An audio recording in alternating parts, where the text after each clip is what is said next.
नमस्ते प्रणाम दोस्तों, मैं मंजू गिरी अपने यूट्यूब चैनल पर सभी दर्शकों का बहुत बहुत स्वागत करती हूँ। और मैं आप सभी के बीच एक ललनवा गीत लेकर आई हूँ। गीत जैसा लगे कमेंट में ज़रूर बताना। अच्छा लगे हमारा गीत तो लाइक शेयर सब्सक्राइब करना।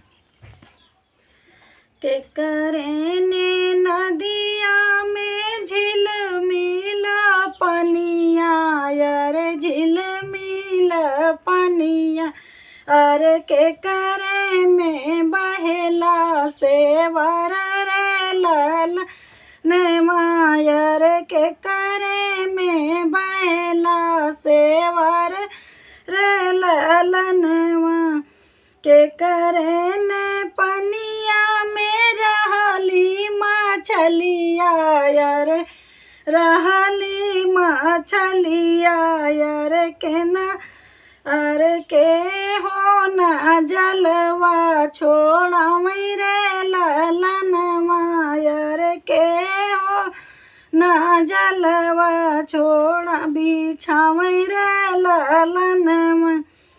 ससुरों के नदिया में झिलमिल पनिया, अरे झिलमिल पनिया, अरे जेठवा में बहेला सेवर रे ललनवा, अरे जेठवा में बहेला सेवर रे ललनवा। भैया के पनिया में रहली मछलिया, अरे रहली मछलिया, अरे दुल्हे जलिया बीचा में रे ललनवा, अरे दुल्हे जलिया बीचा में रे ललनवा। एक जाल फेंकई दुल्हे दुई जाल फेंकई, अरे तीसरे में कन्या कुमारी रे ललनवा, अरे तीसरे में कन्या कुमारी रे ललनवा। जाल ही फेंके दुल्हे मछली फंसावई, अरे लिए आई जंगबाई ठाई रे ललनवा, अरे लिए आई जंगबाई ठाई रे ललनवा। इतनी त सुंदर तू ही बाड़ू मोरी रनिया, अरे बाटू मोरी रनिया, अरे कौने गुने रहल्यो कुंवर रे ललनवा, अरे कौने गुने रहल्यो कुंवर रे ललनवा।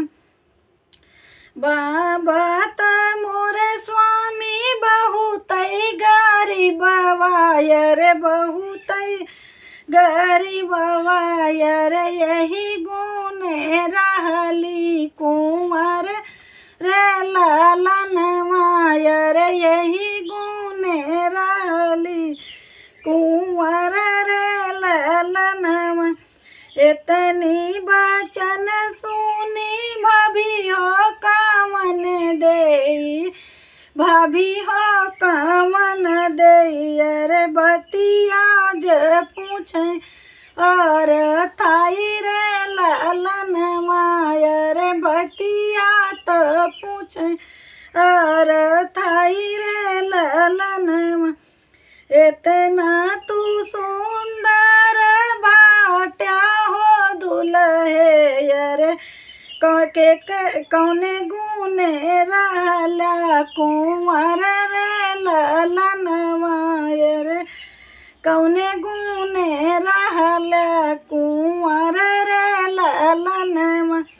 इतना ही सुंदर तू बटा मोरे दुल्हे, अरे बटा तू तो दुल्हे, अरे काहे गुने रहला कुंवर रे ललनवा, अरे काहे गुने रह तो कुंवर रे ललनवा।